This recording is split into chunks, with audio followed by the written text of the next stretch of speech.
Hello. I am recording this video to demonstrate vowel sounds in English. The vowel system of English is very complicated. It is one of the most difficult topics for many speakers of English as a second language. I am a native English speaker from New York City. My idiolect of English contains some features of New York City and northeastern United States English. I will point out where my pronunciation might differ from other Americans.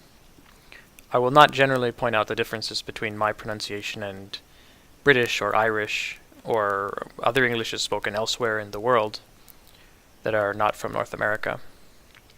The words in this video come from John C. Wells' 1982 work, Accents of English, a book. I found them by Googling the search terms lexical set. If you Google lexical set, the first result is a Wikipedia page, and I'm just reading the words at the top of the Wikipedia page for the vowel sounds. The first lexical set is kit, ship, rip, dim, and also spirit is in the lexical set, but I use a different vowel in the word spirit. Hear the difference: dim, spirit. So I don't know, maybe some speakers, or historically old speakers, used spirit, but I think that most Americans would not say it that way. They would say spirit. Kit, ship, rip, dim, spirit. The next set is dress, step, ebb, hem, terror. Dress, step, ebb, hem, terror. The next set, trap, bad, cab, ham, arrow. Trap, bad, cab, ham, arrow. Many Americans will have, instead of arrow, which is the typical pronunciation in New York City and some other cities along the eastern seaboard, many Americans would pronounce arrow as a merger of these sounds only before R followed by a vowel. Prevocalic R merger. Probably 90% of Americans would say it arrow, but in New York City I have arrow, which is the traditional pronunciation of this lexical set, and also universal to Eastern Hemisphere English in England and Ireland and Australia and all of those other places. The next lexical set, lot, stop, rob, swan. Lot, stop, rob, swan. The next set, strut, cub, rub, hum. Strut, cub, rub, hum. The next set, foot, full, look, could. Foot, full, look, could. The next set, bath, staff, clasp, dance. Bath, staff, clasp, dance. Now the bath set is exactly the same for American speakers as the trap. Bath, trap, same exact vowel. It only is different for speakers in Britain, where there's a split that occurred following the transportation of English to North America that never occurred in North American English. So exact same set is sound in North American English: trap, bath. Cloth. The next set, cloth, cough, long, laurel, origin. Now, okay, there are a couple of things that are going on here. The first thing is the merger of the sounds ah and aw in American speech. About half of all Americans merge these sounds and realize basically cloth instead of cloth. So there's a merger of the cot vowel and the quat vowel in about half of Americans. I have a partial merger, but make this merger most of the time. So I articulated with my idiolect cloth, cough, long, and the remaining two also the same vowel, laurel and origin. Without that merger, you would say cloth, cough, long, laurel, origin. Now, another thing separate from this that's going on is we can have some contrasts before R. So even in Americans that don't make the merger, they will make the contrast before R in laurel and origin. These are very uncommon words to hear with the ah sound, laurel and origin. New York City is one of the last holdouts that does articulate the difference in sounds, laurel and origin, but it's very inconsistent across different words. As a native New Yorker, in words like this, laurel and origin, I would have these native pronunciations, laurel and origin. But for some other words, like forest, Florida, and horrible, orange, I have all of the more open vowels, the ah sound. That's a lot of. That sounds kind of strange to a lot of Americans who don't have those sounds. They would say, "I went to the orange forest in Florida," instead of "I went to the orange forest in Florida." So in general American, certainly laurel and origin, regardless of the caught merger. But to speak general American well, it's probably very sufficient to use the merger. Just say cloth, cough, long, and then laurel and origin.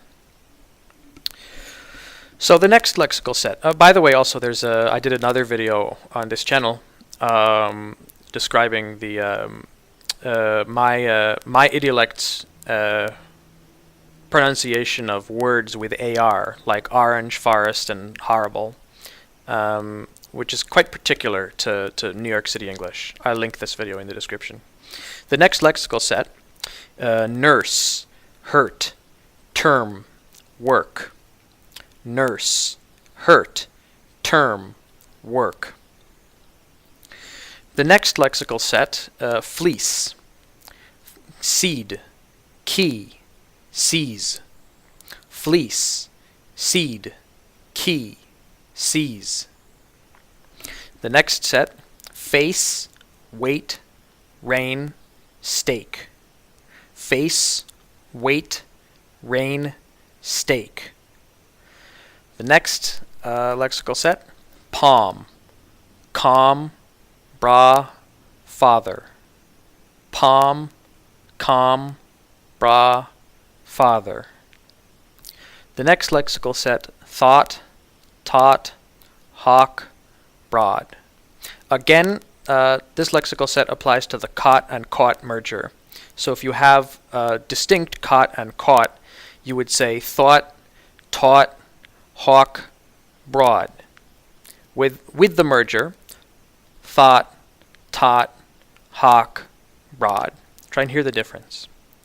The next lexical set, goat, soap, soul, home. Goat, soap, soul, home. Next lexical set, goose, who, group, few. Goose, who, group, few. The next lexical set, price, ripe, tribe, isle, choir. Price, ripe, tribe, isle, choir. The next lexical set, choice, boy, void, coin. Choice, boy, void, coin. The next lexical set, mouth, pouch, noun, crowd, flower.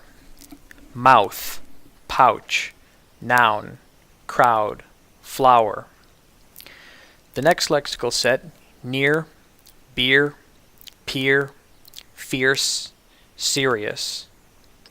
Near, beer, peer, fierce, serious. Next, square, care, air, wear, marry. Square, care, air, wear, marry. As before, there's a pre-vocalic merger of the vowels before R. before R and then a vowel, the vowels are merged, so many Americans would articulate Mary instead of Mary. I'm from New York City, we keep the contrast, I say Mary. And I find it very strange when other Americans say Mary. It sounds very strange to me.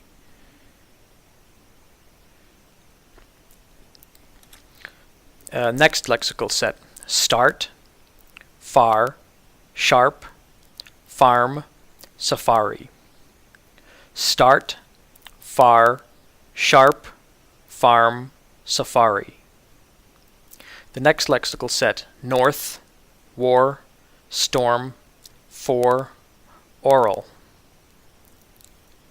North, war, storm, for, oral.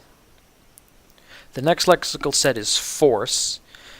Historically, this is different than north, but it's totally the same pretty much by everybody now, except in very, very obscure dialects. Force, floor, course, or, oral. Force, floor, course, or, oral. And the last set is a little bit strange. Historically, it makes some sense, but I think that the words are a little different sounding in this set. Cure, poor, tour, fury. Or I guess fury. Either one is okay. Cure, poor, tour, fury. But I think that in many American dialects, some words, especially ones with some of the words in this set, are reduced. So, for instance, the word fury could be pronounced fury, but that's sort of an old conservative way of saying it. And probably most Americans would say fury with a more neutral vowel instead of the older fury vowel. In England, this set makes kind of more sense because it really did used to be this diphthong, which is disappearing from British speech, cure. But in America, this set makes a little bit less sense.